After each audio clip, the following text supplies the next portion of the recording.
Okay, so we are live now. Okay, so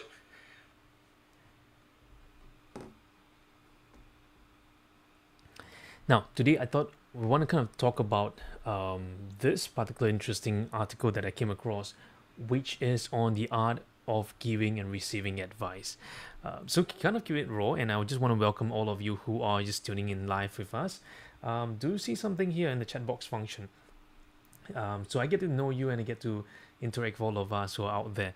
Now, there is this thing called the art of giving and receiving advice, and many of us in different parts of the world, we really enjoy the sense of being able to give advice or receive advice because we want essentially to improve and enhance ourselves, and that's the reason why we have the art of giving advice, and that's one of the reasons, right? In fact, when I came across the article by Harvard Business Review, it's really interesting, and too often many people think that soft skills are terrible. Soft skills aren't, think of a past. We should focus on the hard skills. Well, you need to focus on both. There's the hard skills, which is important. There's also the soft skills, or what I call the essential skills, which is really important. If you look across all the performance levels and why people are facing the same challenges again and again and again, well, it's oftentimes has to do with more than just the hard skills. It really is the softer side of things.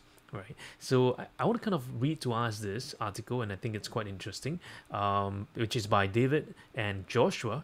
And as I go through with all of us here, okay, as I go through with all of us here, I want to kind of break it down for all of us to kind of see, hey, how does this impact us? How does this work for us? And what does this really mean for all of us here? Okay, so let's take a look at this. Now, the art of receiving, giving and receiving feedback. So seeking, let me just zoom in a little bit more here.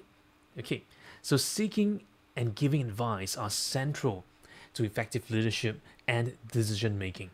Yet, managers seldom view them as practical skills they can learn and improve. Receiving guidance is often seen as the passive consumption of wisdom, and advising is typically treated as a matter of good judgment. You either have it or you don't, rather than have a competency to be mastered. So you notice this, I love this part here. See, advising is typically treated as a matter of good judgment and, rather than a competency to be mastered. Now, too often, I think many places, or many people believe that um, advice is just something that you have or you don't have. If you're able to give better advice, means you are, a great leader or a great coach. But if you can't, then something's missing here. However, what I really believe in, advice comes from the sense of being able to listen, to tune in, to understand, to go deeper.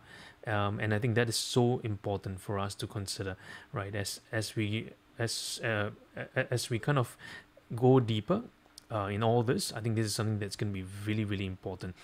Now, let's. Okay, so when the exchange is done, people on both sides of the table benefit. Those who are truly open to guidance and not just looking for some validation develop better solutions to problems than they would have on their own.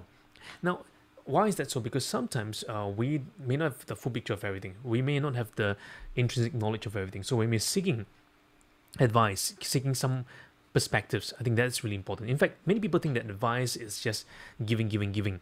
No, sometimes advice could be a piece of information that connects to expand new ideas or new possibilities that we probably have missed.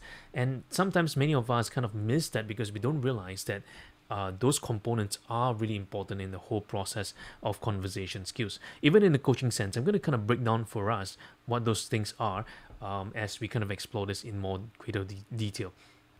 So if you look at this, they say is this, that those who are truly open to guidance, not just looking for validation, because many people when look for guidance, they are asking for validation.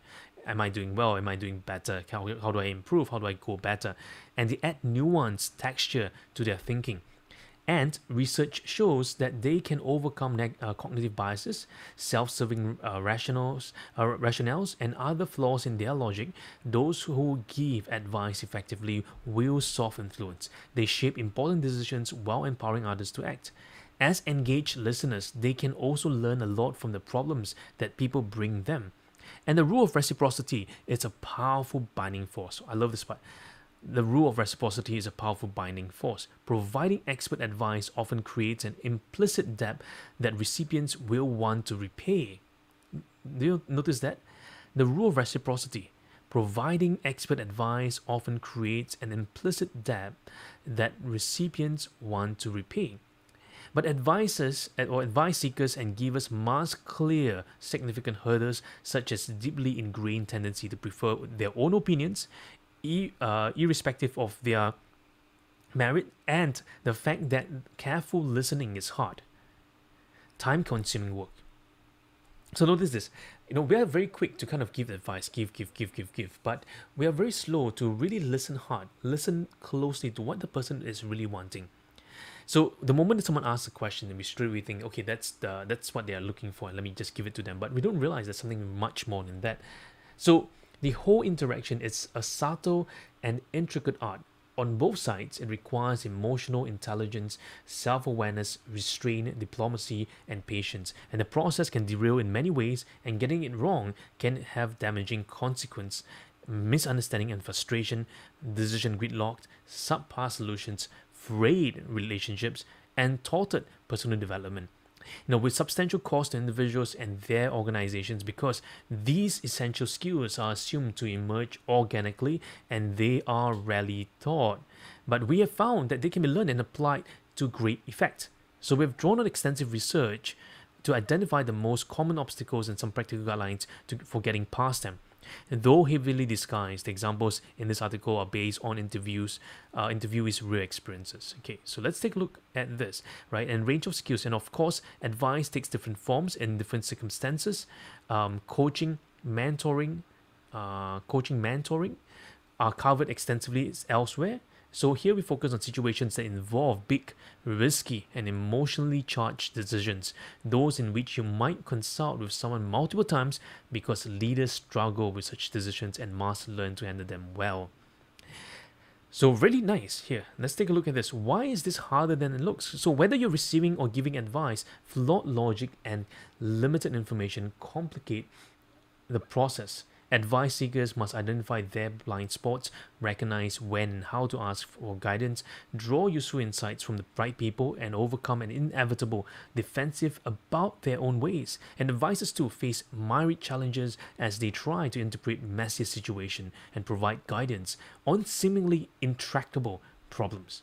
Now below, we describe the biggest obstacles on both sides. One reason they are so common is that they are basic, and people often don't realize they're getting tripped up.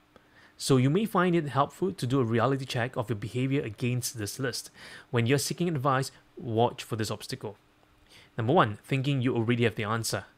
This is something that we talk about in mastering coaching as well, right? Oftentimes the coach think that they have the answer and they want to give that. Now, second is about choosing the wrong advisors. Turning to the wrong advisors will produce a wrong outcome, a wrong result, because that advisor might not have that requisite knowledge as well. And I think it's something else here that's really interesting.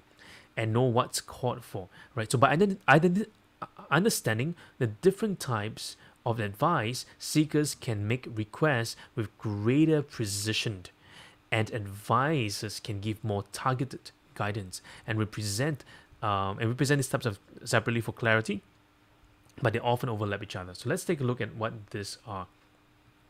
Okay, so I like to show this little diagram here, and I think it's quite useful for us to see this diagram.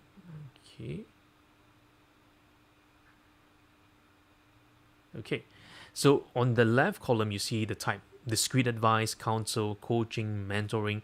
Then you see the activities, desired outcomes, and examples. So let's look at discrete advice. The activities are exploring options for a single decision. Desired outcomes, recommendations in favor of or against specific options. Examples: which of my managers should I promote? Where should we build the new factory, in China, Brazil, or Eastern Europe? So those are examples. Counsel: Provide guidance on how to. So this counsel is really about how to, right? To approach a complex or unfamiliar situation, a framework of process for understanding and navigating the situation, and how should I approach price negotiations with our overseas suppliers, and how should I handle my domineering supervisor. Now, coaching, enhancing skills, self-awareness, self-management, right? Personal mastery. These are some of the activities: desired outcomes, task proficiency, personal and professional development, and examples: how can I run more effective meetings, how can I work more collaboratively. And oftentimes coaching also deals with one key important element, which is that sense of, hey, what must happen for me to become better at that, what must happen for me to have higher levels of performance. So that is coaching. And we have mentoring as well, so providing opportunities, guidance, and protection to aid career success. So a relationship dedicated to building and sustaining professional and personal effectiveness and to career advancement. So should I accept the position in Mumbai, or how can I get more exposure for my project? So those are some activities and types that we can consider in terms of giving advice. So I think this is kind of interesting for us. What would you do if you are having to give advice, whether you're a mentor, a counselor, a coach, or maybe an advisor? What would you do? Okay. Now, I think one of the key factors as I was reading this is this part here: the misjudgment of the quality of the advice. So most seekers who accept advice have trouble distinguishing between the good and the bad. It sounds good to their ears, but it may not be really good. So research shows that they value advice more if it comes from a confident source, even though the confidence doesn't signal validity. Conversely, seekers tend to assume that advice is off base when it veers from the norm or comes from people with whom they have frequent discord. So notice this: the way we listen to advice as well is strongly influenced by our own biases. Yeah. Now let's take a look at this. I think there's something here that's really, really interesting. Okay, so now these are the guidelines. I think it's really useful for us to consider. Let me just go to number 1 here. Okay, so guidelines for each stage. Number 1, stage 1, find the right fit. We talk about this in coachability, compatibility. If you're a seeker, find the right fit. If you're the advisor, do take time to consider the expertise that you provide. Develop a shared understanding. If you're a seeker, see if your understanding and the advisors are the same. And crafting alternatives. So if you're a seeker, contribute actively in the development process. If you're an advisor, understand and articulate your role as providing guidance. So I think these three are very similar to what we covered in mastering coaching. And number 4 here, converging on a decision. And number 5, putting advice into action. 5 steps, really simple. And I think many of you have kind of heard me say this again and again before. And this is something really useful for you, right? So here, what can advisors do for you? Okay, number 1, serving as a sounding board. Test a tentative path. Expand the frame of reference. Provide guidance in the process. And generate substantive ideas. So I love this part a lot, right? So there you have. I love how it says here that here, right? So what advisors can do for you, it really helps you to expand new ways of listening, new ways of thinking about different situations. And I think this is going to be really useful for you to consider as you are, whether you're an advising role or maybe you're a mentor role or maybe you're a coach, whichever role that you take on, this will be something really, really useful for you to consider as well. Okay, so there's our little stream on little afternoon chat, right? Morning chat on this topic on what can advice do for you. So until next time, we'll see you soon at Coaching Changes Lives.